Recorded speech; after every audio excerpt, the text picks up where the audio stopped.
Fala aí, galera do sétimo, vamos começar o semestre então? Olha só, hoje nós vamos começar trabalhando os grupos de vertebrados. Nós começamos a trabalhar os animais no semestre passado, trabalhamos os invertebrados, então agora nós vamos trabalhar os animais vertebrados.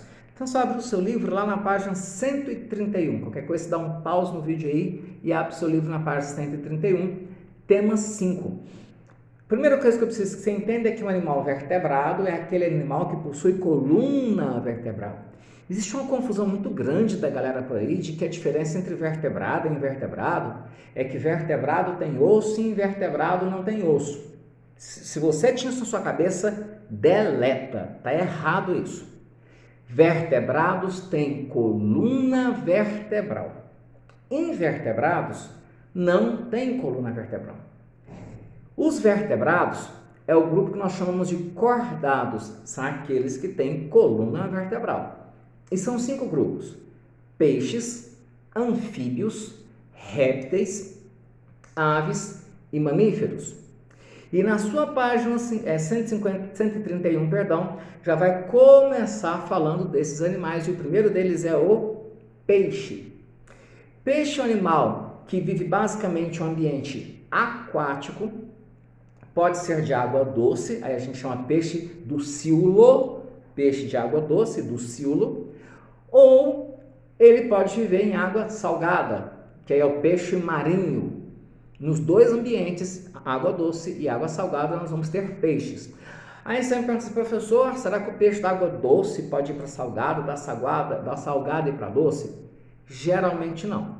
Existem algumas espécies, como é o caso do salmão, que até fazem isso. Eles se reproduzem na água doce e depois vivem na água salgada. Mas, em geral, um peixe que é marinho vive a vida toda no mar, um peixe de água doce vive a vida inteira na água doce, tá? Existem exceções, mas geralmente, via de regra, é desse jeito. Outra característica importante dos peixes, que você acompanhar seu livro aí, você vai ver, é que a superfície do corpo deles tem um muco. O que é esse muco? É uma substância gelatinosa que ajuda eles a deslizarem por dentro da água. Massa isso? Então, é uma substância gelatinosa que ajuda eles a deslizarem por dentro da água. Isso aí é o que a gente chama de muco. Por isso que quando você pega num peixe, ele é escorregadio, é por causa desse muco aí. Outra característica é a presença de nadadeiras, que servem para se movimentar. Só que um fato bem importante é que essas nadadeiras são divididas em 2 grupos, pares e ímpares. As nadadeiras pares são aquelas que servem para impulsionar o corpo para frente, e as ímpares para dar direção. As pares costumam ser as laterais e as peitorais, e as ímpares dorsal, caudal e anal, que é uma nadadeira, enquanto as pares vêm em 2, certo? Outra característica dos peixes é que a respiração deles, na maioria deles, é branquial. Ou seja, ele respira através de fendas que tem aqui na lateral da cabeça dele, chamadas fendas branquiais. E essas fendas branquiais fazem a troca gasosa, elas recebem o oxigênio da água e liberam gás carbônico. Porém, existem grupos de peixes chamados pulmonados que respiram o oxigênio do ar, então eles têm que sair com a cabecinha para fora da água, respirar o ar e voltar. No Brasil, por exemplo, na Amazônia, existe um peixe pulmonado bem famoso, bem característico, que é a piramboia. É um peixe que ele põe a cabeça para fora da água, respira o ar e retorna para dentro da água. Bacana? Mas a maioria deles respiram dentro da água mesmo, através das fendas branquiais.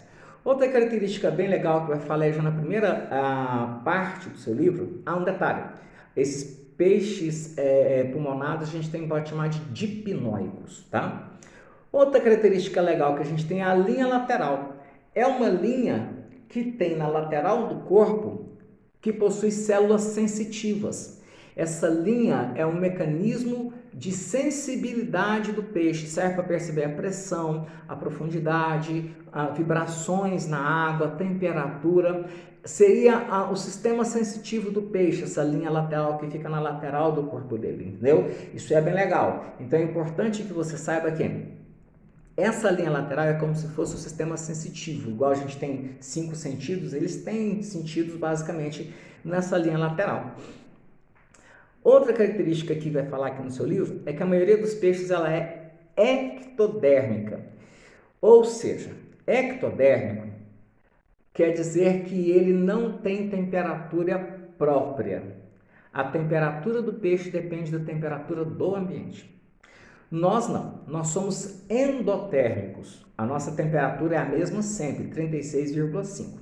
Eles não, eles são ectotérmicos, tá? Ou pecilotérmicos. Quer dizer que a temperatura deles vai de acordo com a temperatura da água, ok? Por exemplo, tem peixes que vivem em águas só que estão na temperatura de 5 graus. Peixes tropicais já vivem em águas com temperaturas superiores. Bacana? Joia! Então, essas primeiras características dos peixes, você vai anotar no seu caderno essas características, não como tarefa, mas para você ter no caderno, né? Essas características, você tem também isso na página 131. Próximo horário nosso, a gente aposta uma atividade aí para saber um pouquinho mais e fixar esses conceitos na sua cabeça. Bacana? Então, fica com Deus, boas aulas e até o nosso próximo encontro.